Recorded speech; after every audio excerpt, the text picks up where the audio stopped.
hello again, it's Garson, and today we're talking about Sacred Flame and how it always misses, and it always misses. I hate it, it always misses, I don't know why. But not mine, my Sacred Flame, I'm smart. I know how to make it always hit. Doesn't matter what I do, it always hits. Ready? Let's go. Here we go. This one always hits. That's right.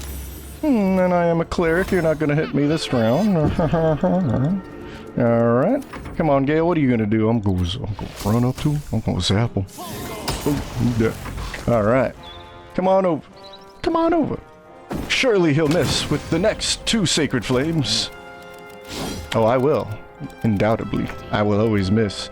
But even if I always miss, I never miss because Sacred Flame and another Sacred Flame. And then you go ahead, Gale. Best buddy, just wha-bam! So, Sacred Flame.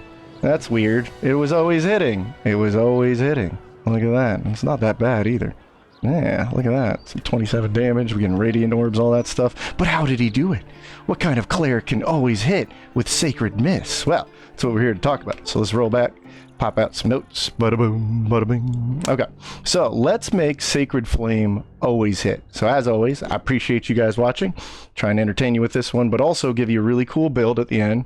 But let's explain it really quick. And if you want to support the channel, that means a lot to me. Stick around to the end. We'll talk about it, all right? So Sacred Miss. So why? What is Sacred Flame as a cantrip? What does evocation got to do with it? What's our best buddy here for? And let's actually break down that build, okay? So why would we do this? Why would we make a build that's focused on Sacred Flame? Good question. Anyway, let's talk about Sacred Flame. So Sacred Flame itself is an evocation cantrip. Cantrip being you don't use any of your spell slots. So good old reliable Sacred Flame. But it's not that reliable, right? Because it always misses. Or so we thought. But it is an evocation cantrip, okay? So I want you to pay attention to evocation and the fact that it's a cantrip. This is going to play in a little bit, okay?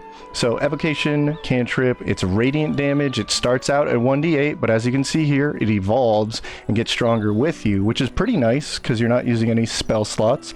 So it's getting up to half the damage of Sunbeam here, but it's only hitting a single target. But hey, that's pretty strong. Considered like level 1 or 2 spells, it's stronger than that, and we can make it even stronger, right? So level 5, it goes up to 2d8. At level 10, it gets up to its max 3d8. Doesn't matter how you multi-class, it grows with you, which is great. It's good, buddy. And it does have an awesome range, 60 feet. We can hit all the way over there. And the nice thing is, because it's not a spell attack, similar to an arrow, we get disadvantage up close, right? What we can do with Sacred Flame is walk up to people. So as long as we can see them, we always have the same chance to miss, right? No, we can always hit them. So why do you miss then? What's the secret? So it's a little cheesy once I show it to you, but if you ever did want to build Sacred Flame, the reason you miss is because you're trying to hit the dexterity saving throw with your spell difficulty class, okay? So the simplest way I can make this is when you build up your mental stat, like wisdom, you have to build it up so that this is more accurate, because this is what the challenging number the opponent has to roll against. So if I roll a d20 and I get a 19, I beat this, okay? Excluding any kind of benefits. Now, talking about those benefits, if you look at an enemy, just look at their cheat sheet. It's usually the second page is easier, but if you hover over dexterity, since this is a dexterity saving throw, whatever he rolls on that dice, he's also going to get an additional +1, 2, 3, 4, 5. And I gotta tell you, in Tactician and Honor, there's a lot of bonuses to dexterity. So you may think, nah, this is a terrible spell, I can never hit with it. Well, if you know these two principles, how to raise your difficulty class and how to beat their dexterity saving throw, Sacred Flame is actually a really good cantrip, because again, it doesn't cost spell slots and we can make it pretty strong. And then you don't miss when you're up close. Okay, but wizards are smarter than that. You may think wizards are all about nerdy numbers, but wizards are just so smart that they don't even need to know about letters and numbers. So let's talk about one of the wizard spell types here, the subclasses. So evocation, remember I said stick around with that note right there, okay? Evocation is a type of spell. It's usually damaging spells, right? But it just so happens to be that Sacred Flame and even Sunbeam are evocation spells, just like your Scorching Rays and your Firebolts, okay? So this is going to come in handy because wizards are awesome. The more I play a wizard, the more I want to show you how freaking awesome wizards are. You might have been like me and thought, wizards are dumb. Why don't I play a sorcerer? But honestly, some of their subclasses really dramatically change the way you can build a character or target things or do fun, stupid stuff like this, okay? So level 6 as an evocation wizard, right? It's a specific subclass you'll choose at level 10, and you'll go into evocation. And what you'll get at level 6 for going into the subclass is called... where is it? Potent Cantrip. So Potent Cantrip has some unique conditions. It has to be a cantrip for this to affect it, and it has to have a saving throw. So if you're looking at Firebolt, this is an attack roll, not a saving throw. So this wouldn't affect it. But unique cantrips that are evocation, actually, you don't need evocation. This will play into it later, but you will have to have a cantrip that has a saving throw, okay? Unique condition, considering list, doesn't affect a lot of the things we want to use, but just so happens it works on this build, because if it has a saving throw and it's a cantrip, at level 6, you'll be able to always hit. You'll take half damage, but it always hits. And it says it suffers no additional effects. That's misleading because, one, Sacred Flame has no additional effects, so we don't care. And any effects I can add to it, like these rings, don't get mitigated, and they also don't lose the half damage, okay? So we'll always do half of this dice damage, and then we'll do full damage of whatever we can add onto it, and it's guaranteed to hit now at level 6 wizard, okay? So it always does half damage, but it does not mitigate anything we add, and it's a cantrip, and it just has to have a spell save DC to work, okay? So getting to the point, there's also, if we keep going into wizard, at level 10 wizard, right? All evocation spells, including cantrips, get to add the intelligence modifier to their damage, which means it's Sunbeam time, baby. Sunbeam! All right, but before we get into some Sunbeam and some Sacred Misses, we're going to use some Haste. Why? Because Haste gives us 2 attacks, not only with Sacred Flame, but when we cast Sunbeam, we concentrate on it. We can just keep blasting, okay? So that's pretty awesome if we can maintain concentration, but really we're trying to blast off with 2 Sacred Flames, right? So concentration, you're not really good at that, okay? But Lethargy is also a real, you know, B when you lose it, so we'll let somebody else do it, right? Obviously, anybody who can cast Haste could just cast it on you for you, right? So Gale here, having the spell, could just cast it on us. But if we use a sorcerer that's like built to maintain concentration, we can also twin it, and maybe they can benefit from it too, right? So we can use twin magic, haste, haste, all right? There we go. And we're all set up to kill. So let's actually get into build time with our Lightheart. She is in a Divine Evoker, right? 2 Cleric and 10 Evo. I gotta tell you, the best way to do this, if you're gonna play through it and not try and respec all the time, play the character. So 1 level of Cleric, then go all the way into Wizard until you're 10, and then go back into Cleric. Any cleric can do this. I just chose Life Cleric because I get the benefit of tossing out heal spells and all that stuff. Sounds cool. But yeah, stats. We have 10 intelligence, okay, because we can dump intelligence by using this headband, okay? I know it's 17 normally, but it's 18 with a mod. It really doesn't make a difference, okay? It's a little more damage, whatever. And then there's 17 charisma. So 17 charisma is going to be the trick here with the potent robes that adds more damage from charisma into our cantrip, because again, it doesn't get halved. So we can have low wisdom and pretty much not have a good accuracy on the dex saving throw and still add a lot of damage between charisma and intelligence, okay? So we want some constitution because we are squishy as hell, all right? We have 65 HP at level 12, and this helps with concentration, but yeah, not by much. So as long as you don't get hit, you won't lose concentration, right? But also, if you do get hit, you might survive a hit. Dexterity is going to help us a lot, but yeah, you can just change any of these things. The main things here is the intelligence and charisma. Let's look at it. So the actor feat is going to take us from 17 starting to 18 charisma. And this can actually be a face character now because you can have deception and performance and some other persuasion, charisma bonuses. So outside of combat, this could be your main character because they can talk to people, convince them not to die to Sacred Flame. And when they challenge you, you can just melt them. Okay. Dual wielder is probably the best way to make this as strong as it can, because you will have access to things like Rhapsody and a staff, okay, which is a powerful combo. I'll show you what.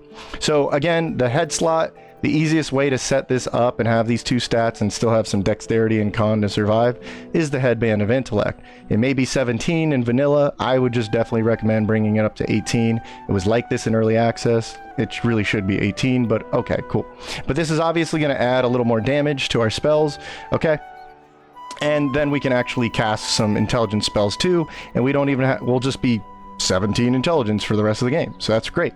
The Potent Robes allows us to use a charisma character with the Sacred Flame, always hit thanks to the evocation wizard, and add even more damage and a little more armor class too. So we're gonna get 4 more damage on our cantrip, so that's pretty cool.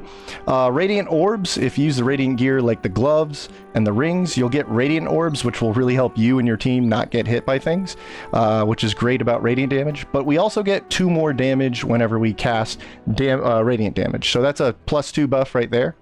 Rhapsody is amazing because it buffs our spell save accuracy, so this will actually be really important, but just for what it's worth, you get +3 damage with this thing, okay? And if you can raise your accuracy, you also get full damage on those dice rolls. So that's pretty important too, okay?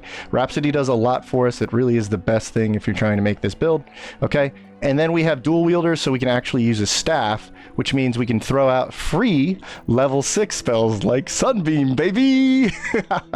Okay, but again, the Devout Amulet, this thing right here, Devout Amulet gives you +2 to spell save DC. You may think, oh, what's the importance of accuracy if we're always missing on purpose? No. If we don't miss, we get full damage on the dice. So later on in the end game, you actually want to raise that accuracy anyway, and then your other spells will benefit from this, okay? So Hellrider Bow, +3 initiative, because I couldn't grab alert. You know that I like initiative, but yeah, that's really all we can do in this. And then Displacement Cloak. This is kind of important because we don't have a lot of armor class. When we're hasted, we do. But yeah, if we get hit, we lose concentration, we take damage, we're squishy. So having the disadvantage from attackers when they try to attack us is very important, and you look blurry. Wow! Okay, so let's get into it. I'm gonna actually fight some things, right? Here we go. I can hit you all the way over there. Buzzap, get him pissed off. We got our best buddy Gale. He's gonna spot us. He's a spotting sorcerer. All right. Whoa, bam! So it doesn't matter close or not. And the fun thing about being a little bit of a cleric, we can just Sanctuary. That's right. Sucks for you. And then our best buddy Gale is also hasted, so he also benefits. Right? And now we can just keep hitting everybody with cantrips. No spells needed. Oh yeah, shield me! So both of these guys have shield, so it makes us even harder to hit, which is great, because we're concentrating on something really important like haste, alright? So let's drop another miss! And another miss! Alright, that was a hit though. Let me put the notes away. I'll see if we can get some of the numbers up. Kind of show you in the flesh. So, this guy got hit with full damage. That's why I said you do want to raise up that spell accuracy. And full damage. Okay, so not bad. Since we're going to lose Sanctuary, I can even pull out that Rhapsody knife and be like, heh, stab. But we have our best buddy to zap him. Bam. There we go. Alright, cool. Let's keep going over here. Still have some more haste. Come here. Here we go. Alright. Let's get in trouble with the big beam. Here we go. Bazam! Oh, I murdered somebody. Sure did. Uh-oh. Alright, that initiative is, you know, hurting a little bit. But it's okay. So what we'll do is just zap everybody with Gale. Zap. Yeah, go ahead and get him. Zap. That's right. Don't get too close or I'll zap you. Okay. Doing pretty good with that haste armor class.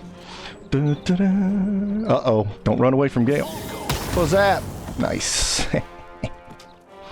Alright. Hit me, but I just barely survived the concentration. Ooh, still got it. Damn. Honestly, you break usually by now. Okay. Oh, we did lose concentration. See? You just lose it. But with the staff, you can cast it again! Bam! And this time, I can cast Sanctuary. And now I can't get hit, so I can keep that going for a little longer. Okay. And we'll... Actually, I'm going to zap the robot. Okay. Zap you. Yeah, just keep zapping them. Nice. Robot's confused. Alright. Cat zap.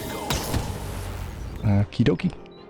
So, the other thing is, we could Sunbeam, but Gale's in the way, so what I'll do is Sacred Flame. I had a 16% chance to hit him, right? So you can see right here, I always hit, but I'll just take a damage loss. 4 Intelligence, 4 Charisma modifier, 2 Callous Ring, 2 from Rhapsody. This would be 3 if it was max, right? So, I'm doing plenty of damage, honestly, okay? And I can always hit that guy or this guy, but 16% always hits, always hits. We like that. And I can't Sanctuary myself, but I could heal or Sanctuary Gale with my healing. So that's actually pretty cool for bonus action utility. We'll go ahead, Sanctuary you. So Gale's pretty set. All right. They'll have to come after me, no big deal. Okay, oh, look, I can shield because I'm a wizard. Yeah! All right, Gale, go ahead, zap him one last time. Whoa-bam. Whoa-bam. All right. And I'm going to finish this guy off with a Sunbeam. So, there you go. There's your Radiant Divine Evoker, 2 Cleric, 10 Wizard. So, I hope you had fun with that. I'm going to pop this back out one last time to say goodbye. So, what about the Gale build? No, I'll do it next time. I'll do it next time. I won't leave you hanging. So how do you level up these builds and play them properly? Well, that's a good question. The reason I like doing this is you guys either give me good ideas like this, or I come up with crazy ideas I want to share, but we want to see them in honor mode, so I do it in a live stream, and more people have fun when we come in and chat about builds. We see it in live in action. I don't do it to show you that I'm good at the game. I show you can play any kind of build if you understand the game, and the game feels amazing. The character feels amazing when you can beat it on honor mode where you can't take things back. I think this is the best mode, okay? So I love answering questions and comments. I love sharing stuff like this. I love when you guys share stuff with this, because you guys are my sponsors. So thank you so much for watching. Like I said earlier, if you want to support the channel, thanks for making it to the end. I made member support as low as it's going to be on YouTube, so I appreciate you for that. But the best support is just enjoying the video and having some fun and going out there playing honor mode and telling me, hey, I beat it, man, it's awesome. So, all right, until next time, I'll see you in chat or in the next video. Have a blessed one.